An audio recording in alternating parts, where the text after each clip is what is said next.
للسخرية وللحزن في آن معا أن هذا اليهودي الذي لا يتقن اللغة العبرية ولم يزر فلسطين، والذي لم تكن أرضها من ضمن أولوياته كوطن لليهود في البداية، هو نفسه مؤسس الحركة الصهيونية وواضع حجر الأساس لدولة اليهود على أرض فلسطين. حلقتنا النهاردة بعنوان كيف بدأ الصهاينة. كلنا تقريبا نعرف الكيان الصهيوني من وقت احتلالهم لفلسطين، لكن كانوا فين قبلها؟ ده اللي مش كتير مننا يعرفوا، فتعالوا بينا نعرف حكايتهم السوداء سوا. ولكن قبل ما نبدأ انزل اشترك في القناة وفعل زر الجرس علشان يوصلك كل جديد، ودعمنا بإعجاب على الفيديو. ويلا بينا نبدأ حلقتنا.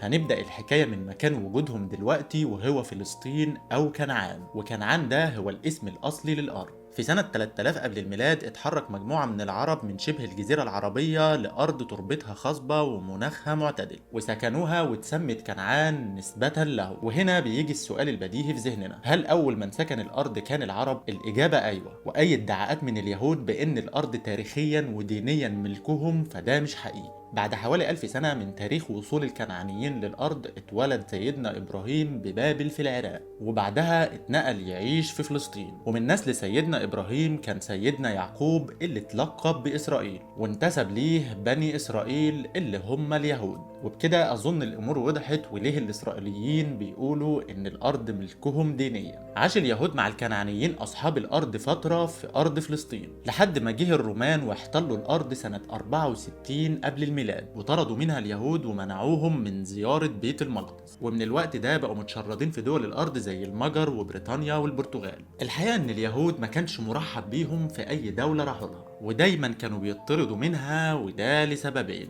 أولهم اليهود كانوا متهمين بخطف الأطفال المسيحيين واستخدام دمائهم في تحضير فطائر عيد الفصح، والتاني هو إنهم كانوا بيقرضوا مبالغ كبيرة للمسيحيين بفوائد كبيرة جدا، وبالتالي اليهود مثلوا قوة اقتصادية كبيرة جدا. وطبعا ده ما كانش على هوى شعوب ولا حكام الدول دي وقتها، وعليه كان أول من طردهم بريطانيا سنة 1290 ميلاديا. وده اللي خلى نابليون بونابرت يستغل ضعف اليهود ويعرض عليهم الانضمام لجيشه قصاد ايه بقى؟ قصاد يا سيدي انه يبني لهم وطن يهودي في فلسطين. وهنا نفهم انها كانت شرارة الفكرة، فكرة اقامة وطن يهودي. ولكن مع هزيمة نابليون اتقتلت الفكرة مؤقتا. مين بقى رجع وحياها تاني؟ هو تيودور هيرتزل، صحفي يهودي اصدر كتاب بيتكلم فيه عن اقامة دولة يهودية بدلا من تشتتهم، ودعا عدد كبير جدا من كبار اليهود للمؤتمر الصهيوني الاول سنة 1897. وهناك اقترح عليهم فكرته، واللي قال ان ممكن تنفيذها في واحدة من 4 دول، وهم فلسطين وموزمبيق والارجنتين واوغندا. لكن في الاخير وللاسف تم اختيار فلسطين، وبدأ الحزب الصهيوني يشجع اليهود على الهجرة لفلسطين. وبالفعل زادت نسبة اليهود في فلسطين من 2 ل 5%. في الوقت ده بقى فلسطين كانت تحت حكم الدولة العثمانية، ولانها كانت بتمر بظروف اقتصادية صعبة استغل هرتزل ده وعرض على السلطان عبد الحميد الثاني انه يسد ديون الدولة العثمانية مقابل انه ياخد فلسطين لليهود. ولكن كان رد السلطان عبد الحميد الثاني حازم، وقال ان هو مش هيفرط في فلسطين ابدا، وبكده تبقى فشلت المحاولة الاولى لليهود. سنة 1899 بقى اتأسس صندوق الائتمان اليهودي، واللي كان غرضه تجميع فلوس كتير يشتري اليهود بيها اراضي بمساحات كبيرة في فلسطين وبالتالي يستعمروها. لكن السلطان عبد الحميد الثاني قفل عليهم الباب ده نهائي، ومنع بيع اي ارض من اراضي فلسطين لليهود. كده السلطان عبد الحميد الثاني اصبح شوكة في حلق اليهود، وكان لازم يتخلصوا منه. وبالفعل ده اللي حصل، وتم الانقلاب عليه وعزله سنة 1904. ومن بعدها زادت نسبة اليهود في فلسطين ل 8%. نيجي بقى لأهم نقطة، وهي سنة 1914. أيوة بالظبط،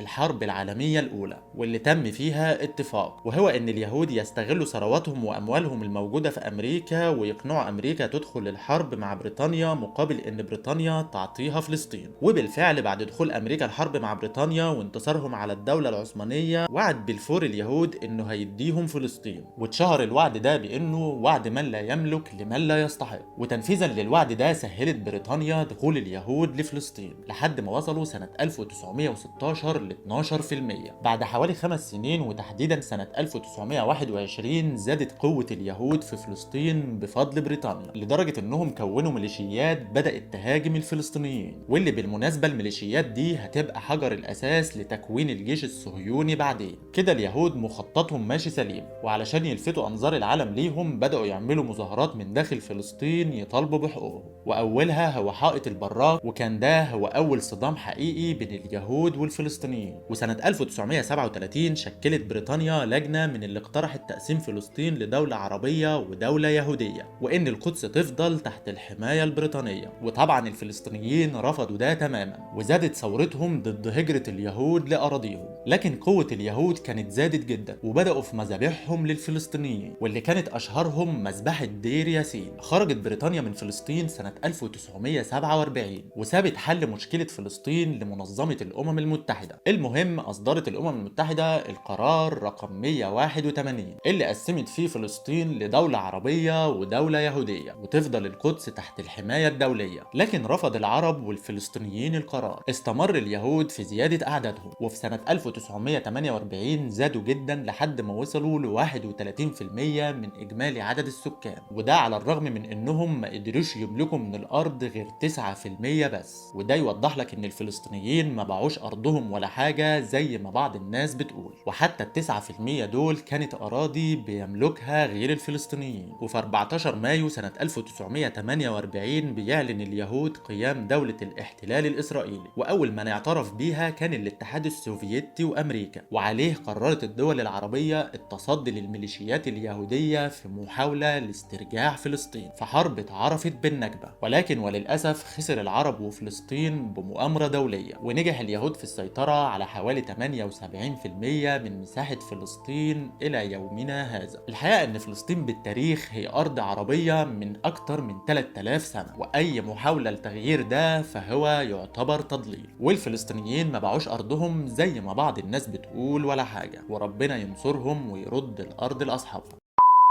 ولحد هنا خلصت حلقتنا. لو عجبكم الفيديو ما تنسوش تدعمونا بإعجاب على الفيديو، تنزلوا تشتركوا في القناة وتفعلوا زر الجرس علشان يوصلكم كل جديد.